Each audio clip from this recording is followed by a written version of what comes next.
바로 그때 제자들이 돌아와 예수께서 한 여인과 말씀하시는 것을 보고 놀랐습니다. 그러나 아무도 무엇을 요구하십니까? 왜 저 여인과 말씀하고 계십니까? 라고 묻는 사람이 없었습니다. 여인은 물 항아리를 내버려 둔 채 마을로 돌아가 사람들에게 말했습니다. 와서 내 과거를 모두 말해준 사람을 보십시오. 이분이 그리스도가 아니겠습니까? 사람들이 마을에서 나와 예수께로 나아갔습니다. 한편 제자들은 예수께 청했습니다. 랍비여, 뭘 좀 드십시오. 그러나 예수께서는 그들에게 말씀하셨습니다. 내게는 너희가 알지 못하는 양식이 있다. 그러자 제자들이 서로 수군거렸습니다. 누가 벌써 드실 것을 갖다 드렸는가? 예수께서 말씀하셨습니다. 내 양식은 나를 보내신 분의 뜻을 행하고 그분의 일을 완성하는 것이다. 너희는 넉 달이 더 지나야 추수할 때가 된다고 말하지 않느냐. 그러나 나는 너희에게 말한다. 눈을 들어 들판을 보라. 이미 곡식이 익어 추수할 때가 됐다.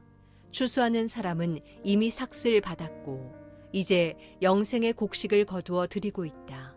그리하여 씨를 뿌린 사람과 추수하는 사람이 함께 기뻐할 것이다. 그러므로 한 사람은 심고 한 사람은 거둔다라는 말이 맞다. 나는 너희를 보내어 너희가 일하지도 않았는데 열매를 거두게 했다. 다른 사람들은 수고했고 너희는 그들이 수고한 결실을 거두게 된 것이다.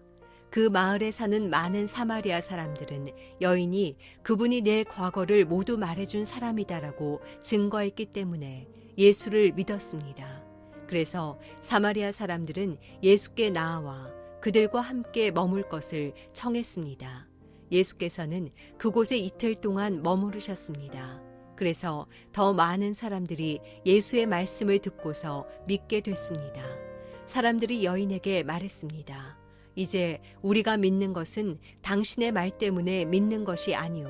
우리가 그 말씀을 직접 듣고 보니 이분이 참으로 세상의 구주심을 알게 됐소. 하나님의 말씀으로 하나님 나라 누리는 하루를 소망하며 이 시간 함께 말씀을 나누기 원합니다. 오늘 우리에게 주시는 하나님의 말씀은요, 요한복음 4장 27절에서 42절까지의 말씀입니다.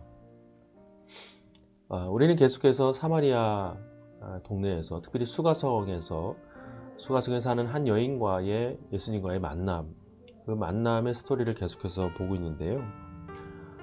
이제 먹을 것을 구하기 위해서 떠났던 제자들이 예수님께 돌아왔고, 또 예수님과의 대화를 마친 이 사마리아 여인, 수가성 여인은요, 자신이 살던 동네로 다시 돌아갑니다.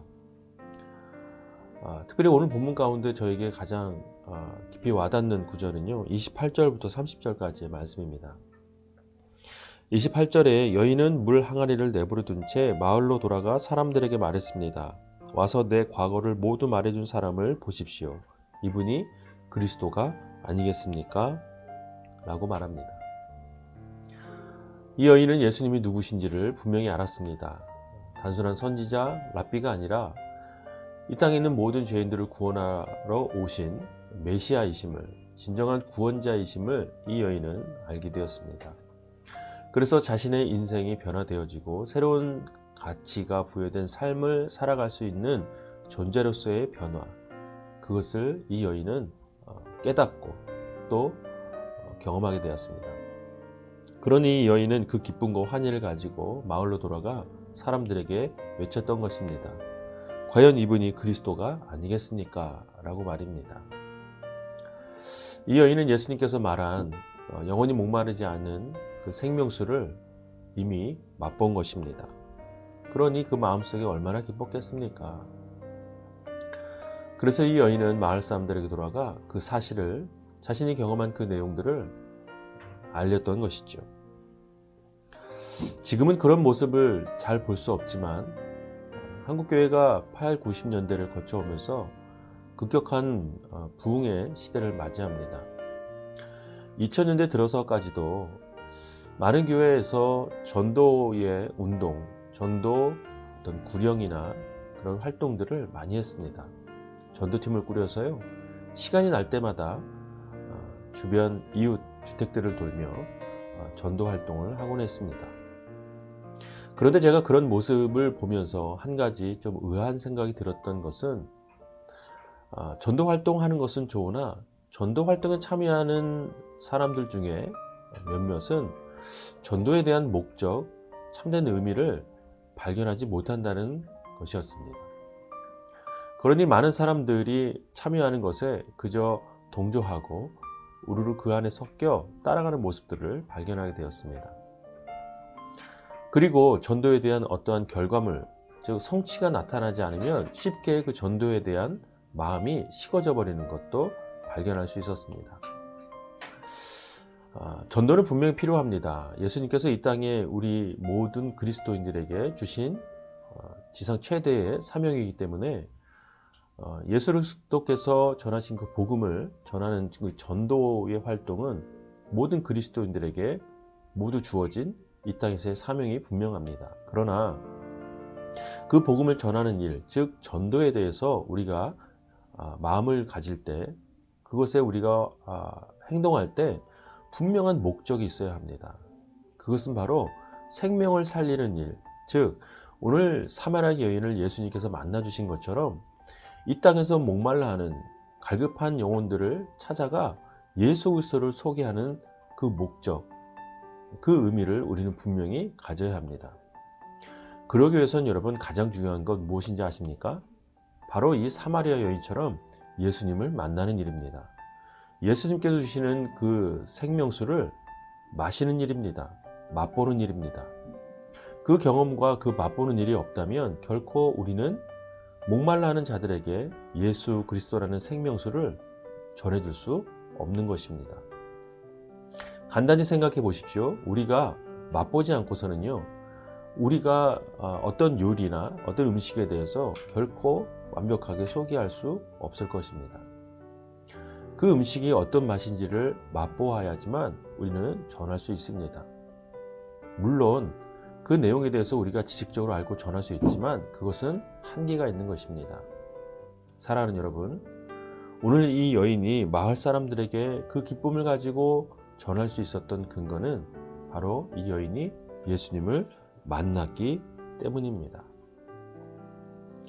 그리고 그 여인의 전도에 따라서 30절은 사람들이 마을에서 나와 예수께로 나아갔습니다 라고 말합니다.